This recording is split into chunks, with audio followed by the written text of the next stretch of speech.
नियुक्तिकरण प्रक्रिया नियुक्तिकरण वाले चैप्टर का बहुत ही इंपॉर्टेंट टॉपिक है। कभी ना कभी हमें इससे रिलेटेड क्वेश्चन ज़रूर मिलता है। इसके सारे टॉपिक्स इंपॉर्टेंट हैं, लेकिन नियुक्तिकरण प्रक्रिया को समझना बहुत ही ज़्यादा ज़रूरी है। इसके स्टेप्स डिस्कस करते हैं।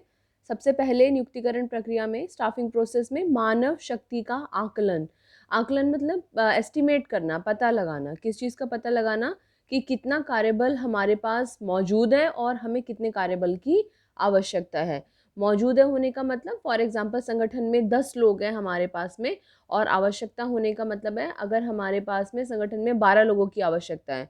इसका मतलब आवश्यकता तो 12 लोगों की है, लेकिन मौजूद केवल 10 है, यानी कि 2 और लोगों को नियुक्त करने की आवश्यकता है। तो मानव शक्ति आकलन में हम यह पता लगाते हैं कि संगठन में कितना कार्यबल है और कितने कार्यबल की आवश्यकता है। नियुक्तिकरण प्रक्रिया का सेकंड स्टेप भर्ती, जिसको कि हम रिक्रूटमेंट भी बोलते हैं। क्या है भर्ती की परिभाषा या एक्सप्लेनेशन? संगठन में रिक्त पदों की पूर्ति के लिए, रिक्त पद मतलब जो खाली स्थान पड़े हुए हैं जहाँ पर लोगों की आवश्यकता है, तो रिक्त पदों की पूर्ति के लिए भावी प्रत्याशियों को, भावी मतलब भविष्य में हमारे संगठन में आवेदन करने वाले भावी प्रत्याशियों को आकर्षित करना। आकर्षित करने के लिए बहुत बढ़िया सा विज्ञापन दिया जाता है न्यूज़पेपर्स में, या लोगों को आमंत्रित किया जाता है, या नोटिस बोर्ड पर लगाया जाता है एक स्टेटमेंट कि हमारे यहाँ पर इतने पद खाली हैं, इतनी बढ़िया वेतन है। तो उनको आकर्षित करना और उन्हें आमंत्रित करना भर्ती कहलाता है। तो क्या है भर्ती की परिभाषा? रिक्त पदों की पूर्ति के लिए। क्यों किया जाता है भर्ती? रिक्त पदों की पूर्ति के लिए। और हम क्या करते हैं? भावी प्रत्याशियों को 2 बातें, आकर्षित करते हैं और उन्हें आमंत्रित करते हैं। नियुक्तिकरण की तीसरी प्रक्रिया चयन प्रक्रिया, तीसरा स्टेप चयन, जिसको कि सिलेक्शन भी बोलते हैं। हमने लोगों को आमंत्रित किया, लोग हमारे यहाँ संगठन में आए, हमने उनका टेस्ट लिया, हमने उनका इंटरव्यू लिया, और उसमें से जो हमें पसंद आया, यानी कि सभी प्रत्याशियों में से, ये जो प्रत्याशी यहाँ पर आए थे उन सभी प्रत्याशियों में से सर्वश्रेष्ठ प्रत्याशी का चुनाव। किसका चुनाव करेंगे हम हमेशा? सर्वश्रेष्ठ प्रत्याशी का। तो सभी प्रत्याशियों में से जिन्होंने संगठन में रिक्त पदों की पूर्ति के लिए आवेदन भरा, उनमें से सर्वश्रेष्ठ प्रत्याशी का चुनाव करना चयन कहलाता है, सिलेक्शन कहलाता है।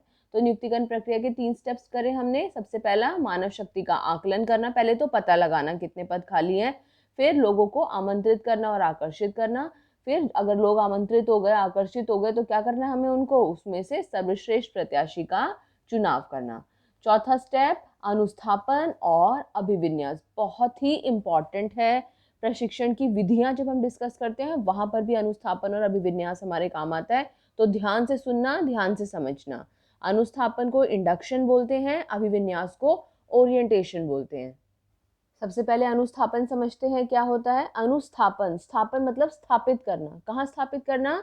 उस व्यक्ति को, जो हमारे संगठन में आया है, उस व्यक्ति को उसके पद पर स्थापित करना। अब हमें हमारे पद पर स्थापित करने का मतलब क्या है?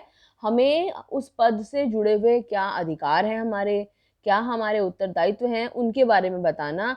हमें उस पद से अवगत कराना, हमें बताना कि तुम्हारा ये जो पद है, ये जो तुम्हारी पोस्ट है, अगर तुम्हें जनरल मैनेजर बनाया जा रहा है, अगर तुम्हें डिविजनल मैनेजर बनाया जा रहा है, तो इस पद पर तुम्हारे क्या अधिकार हैं और क्या तुम्हारे उत्तरदायित्व हैं। तो अनुस्थापन मतलब स्थापित करना। कहाँ स्थापित करना? उस व्यक्ति को उसके पद पर स्थापित करना। और पद पर स्थापित करने का मतलब उस पद से जुड़े हुए अधिकार और उत्तरदायित्वों को बताना। और अभिविन्यास क्या है?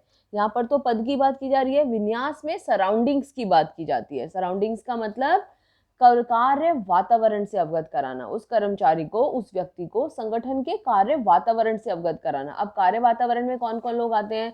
कौन उसके अधिकारी होंगे, कौन उसके अधीनस्थ होंगे, कौन उसके साथ काम करेंगे, संगठन में क्या नियम है, क्या नीतियां हैं, इन सब चीजों से अवगत कराना अभिविन्यास कहलाता है।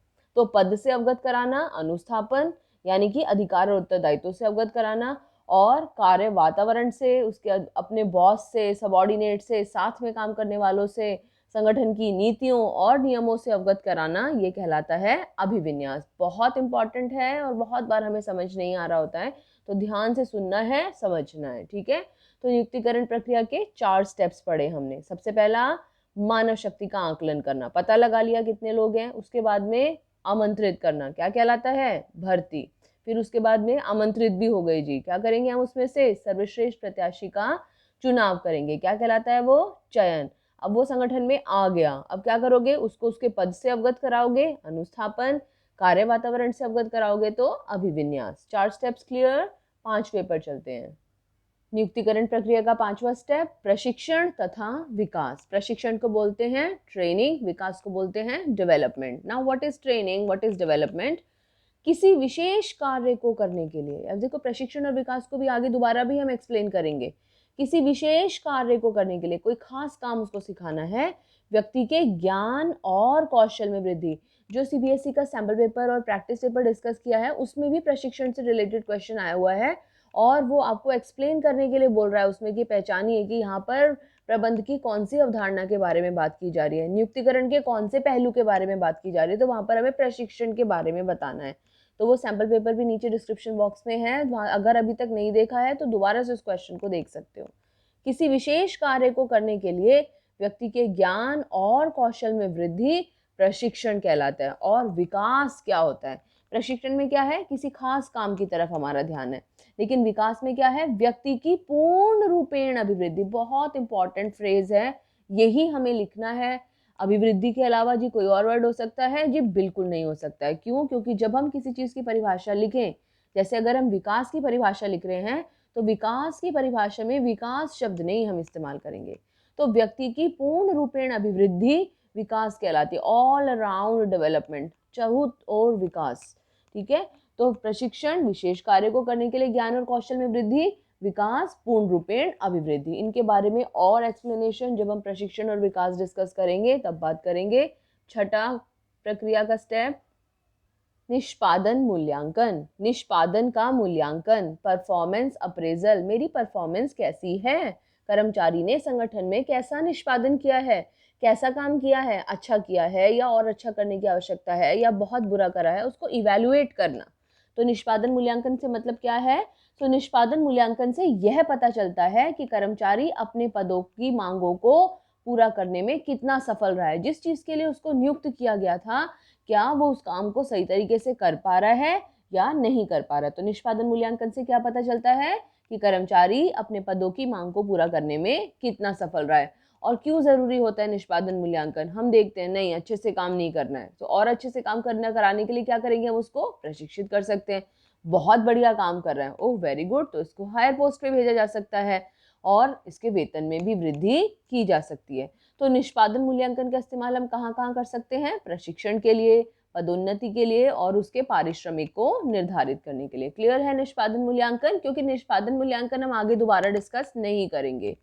7वां पॉइंट पदोन्नति और भविष्य नियोजन। पदोन्नति का मतलब प्रमोशन।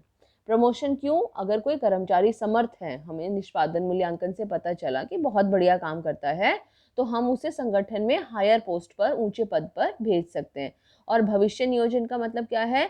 हम फ्यूचर में हमें उसको कहीं और ट्रांसफ़र करना है या फिर बढ़िया काम नहीं कर रहा है तो उसको डिमोट करना है, जिसको हम पदोन्नति भी कहते हैं। तो ये सब चीज़ों के बारे में सोचना हमारा नियुक्तिकरण प्रक्रिया का 7वां चरण है।